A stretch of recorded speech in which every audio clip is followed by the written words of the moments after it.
Сәлеметсіздер ме, құрметті студенттер. Бүгін бізде М11 тобында музыканың қарапайым теориясы сабағы. Менің есімім Досжан Еркін Досжанұлы. Енді бүгін біздің өтетін тақырыбымыз жалпы өлшемдер жайлы, аралас өлшемдер және ауыспалы өлшемдер. Жалпы өлшемдер жайлы біз өткен сабақта өткен болатынбыз. Өлшемдердің түрлері үш түрге бөлінеді: қарапайым өлшемдер, күрделі өлшемдер және аралас өлшемдер. Күрделі өлшемдер мен қарапайым өлшемдер туралы сіздер түсіндіңіздер. Оларды жайлы өткен сабақта барлығын түсіндірдім. Енді бүгінгі тақырып бойынша аралас өлшем дегеніміз жалпы не ол?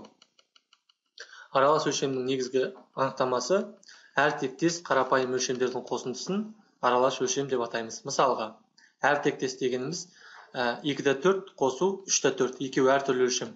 Қарапайым өлшем екеуі де әртүрлі. Осы екі өлшемнің қосындысын біз аралас өлшем деп атаймыз. Ол екі өлшем болуы мүмкін, үш өлшем болуы мүмкін, нақты 4 өлшем болуы мүмкін, бірақ әр тектес болуы керек. Барлығы бірдей өлшемдер болмайды. Мысалға, күрделі өлшемнің анықтамасы мынандай ғой: бір тектес қарапайым өлшемдердің қосындысы, мысалға 2-4 қосу 2-4 болса, ол уже күрделі өлшем болып кетеді. Бірдей өлшемдер болып тұр. Аралас өлшемдер әртүрлі өлшемдердің қосындысы. Енді бұл музыкада өте сирек кездеседі аралас өлшемдер. 7 үлесті аралас өлшем, 5 үлесті аралас өлшем кездеседі және 11 үлесті аралас өлшем. Енді 7 үлесті аралас өлшем, 5 үлесті аралас өлшем, 11 үлесті. Осының 5 үлесті аралас өлшемге сіздерге мына жерде көрсеткем. Жалпы формуласын мысалға 5 үлесті аралас өлшем 2-4 қосу 3-4 тең болады 5-4. Бұл жерде көбінде түсінбей жатасыздар. 5 деген цифр нені білдіреді, 4 деген цифр нені білдіреді. 5 деген цифр санын білдіреді нотаның, 4 деген оның ұзақтығын білдіреді. Яғни 4-тік нотадан бір тактың ішінде 5-еу деген сөз. Мейлі ол бүтін нота бола ма, или жарты нота бола ма, 8-дік, 16-лық кездесе ма, ол түсінікті. Келесі 7 үлесті де дәл солай. 7 деген цифр нотаның санын көрсетеді, 4 деген ол нотаның ұзақтығы. Яғни бір тактың ішінде 4-тік нотадан 7 нотаға тең ұзақтық ноталар кездеседі деген ұғымды білдіреді. Келесі 11 үлесті өлшем 3-4 қосу 3-4 қосу 3-4 қосу 2-4. Ол да дәл солай, яғни бір тактың ішінде 11 4-тік нота кездеседі деген ұғымды білдіреді. Енді ары қарай жалғастырамыз. Келесі. Енді аралас көлемдер көрсеткіштері күрделі көлемге қарағанда кейбір өзгешеліктері болады. Сәл-пәл айырмашылықтары бар. Бірінші, мысалға, аралас көлемнің құрылысы өзін құрап тұрған жай көлемдерден қарағанда жүйелігіне байланысты такты бөлігінің әлді және біршама үлестерінің алмасуларына әсерін тигізеді. Мысалға, бірінші үлес әлді, екінші үлес әлсіз, үшінші үлес әлді, төртінші үлес әлсіз, бесінші үлес әлсіз болып келеді. Бізде күрделі өлшемде болғанда, мысалға 4-4 өлшем болғанда бірінші үлес әлді, екінші үлес әлсіз, үшінші үлес әлді, төртінші үлес әлсіз.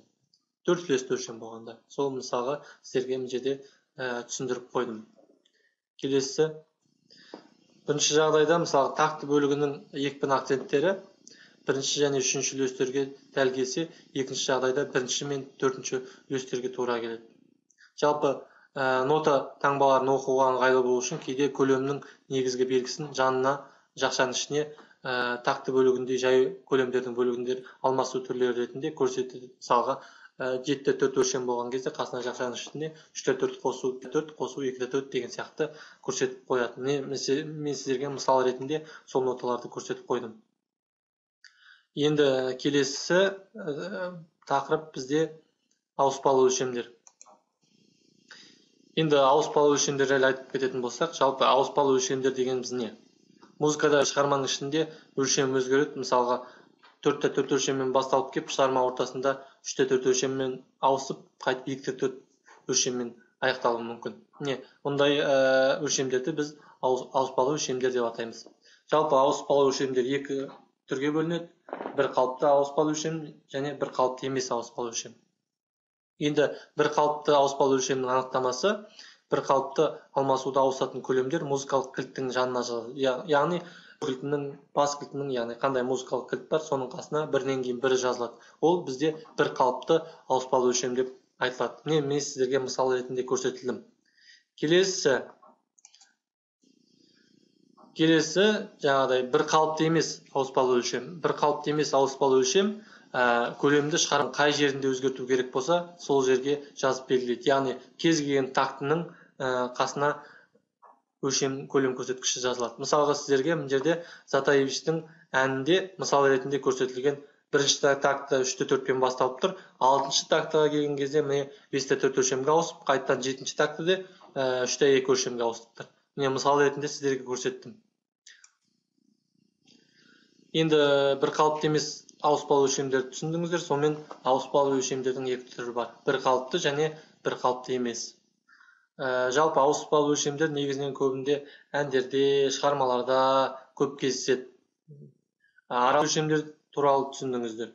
Жалпы енді осы екі тақырып бойынша жалпы түсініктеріңізді, қалай түсінгендеріңізді маған есеп ретінде шығарасыздар.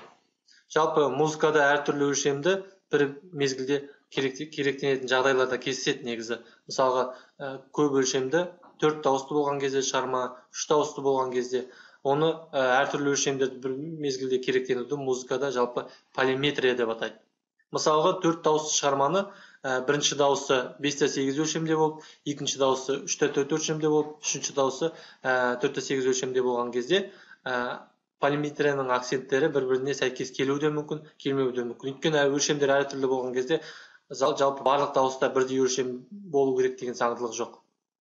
Енді сіздерге бүгінгі сабақты аяқтай отырып, үй тапсырмасына жалпы кез келген ауыспалы өлшем бойынша және де аралас өлшемдер бойынша.